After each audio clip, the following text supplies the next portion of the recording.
नागपूर जिल्ह्यातील रामटेक तालुक्यातील मनसर माईन परिसरात क्षुल्लक कारणावरून जीवघेणा हल्ला झाल्याची धक्कादायक घटना समोर आली आहे। खर्रा मागितल्यावर न दिल्याचा राग मनात धरून एका 37 वर्षीय मजुरावर ब्लेडने हल्ला करण्यात आला।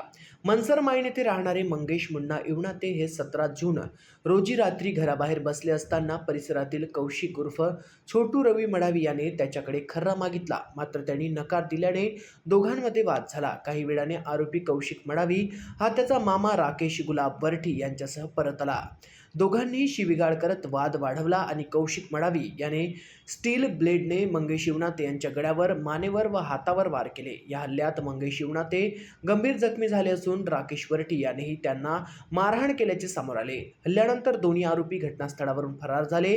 जखमी अवस्थेत झालेल्या इवनाते यांना तातडीने रामटेक उपजिल्हा रुग्णालयात दाखल करण्यात आले असून त्यांच्यावर उपचार सुरू आहे।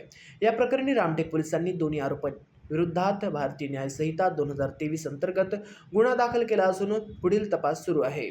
क्षुल्लक कारणावरून वाढणाऱ्या अशा हिंसक घटनांमुळे परिसरात भीतीचे वातावरण निर्माण झाले आहे। महाराष्ट्र T24 करता अजय मेहरकुडे, रामटेक।